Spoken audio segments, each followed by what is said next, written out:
This is an early production run YouTube review sample of the JMGO N1 Ultra, and this is the mass market version that was shipped to Kickstarters and is available now on Amazon. And it's time for a little bit of an update on the unfortunate triple laser speckle situation of the JMGO N1 Ultra. Here's a little backstory. A month ago, I did a huge roundup of 4K lifestyle projectors, and in that video, I concluded that despite the JMGO N1 Ultra's total domination when it came to performance specs like brightness, contrast, and color space coverage, that the laser speckle caused by the JMGO N1 Ultra's triple laser light source was too significant for me to give it my full recommendation. Since JMGO specifically included marketing about laser speckle reduction, hopeful comments piled up wondering if I had gotten a faulty unit and asking why no other early reviewers had mentioned the laser speckle issues. Two things that I really didn't have an answer to. So fast forward to the present.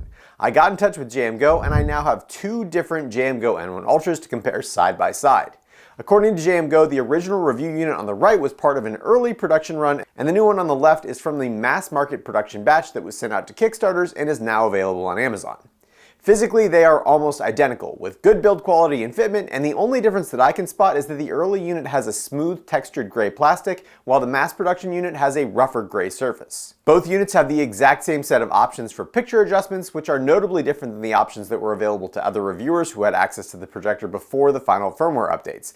And unfortunately, that final firmware lacks a movie or cinema mode, which is typically the most color accurate mode on most projectors and TVs. I reran all of my picture quality tests using the most accurate picture mode according to JMGO, which is standard. And I'm happy to report that there's almost no difference in performance of the old and new JMGO N1 Ultra as far as brightness, contrast, color gamut coverage, and color accuracy, meaning it's great and it still blows any similarly priced projector out of the water. In fact, everything that I tested in my previous video was nearly identical between these two projectors, and that's great.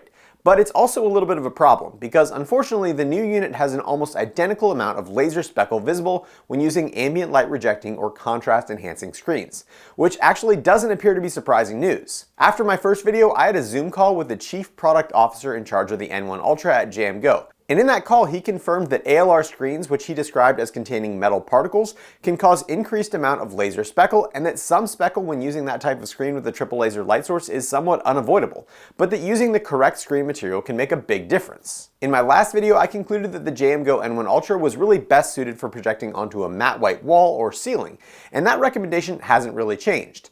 However, if you do want to use a screen, I broke out my material sample packs from Elite Screens, Vivid Storms, Silver Ticket, and ProjectorScreen.com, and I tested over 50 different screen materials to see which one reduced laser speckle the most. And here's a chart of my results. As you can see, hands down, acoustically transparent material, which is usually used when you want to mount speakers behind the screen, performed the best, with the woven materials performing slightly better than the perforated materials. White screens were better than gray screens in all cases, and screen gain between 1.0 and 1.2 performed the best and significantly reduced visible laser speckle to the point where it wasn't noticeable or distracting from standard viewing distances. The downside of woven acoustically transparent screens is that they don't block out light coming from behind them, and they also slightly reduce the image sharpness due to their texture, but ultimately that's what alleviates the laser speckle problems, so in my opinion it is well worth the trade-off. Overall, the difference between the best performing screen material and the worst performing screen material was mind-blowing. And if you're going to buy an N1 Ultra to use with a screen, I highly recommend selecting your material using this list, and I've put links down in the description for the materials that reduce the laser speckle the most in my testing. I also have to recognize that different people's eyes have different sensitivities for effects like DLP rainbow and triple laser speckle, which could explain why other reviewers didn't spot it. But this isn't my only triple laser projector, and it's not normally an issue for me.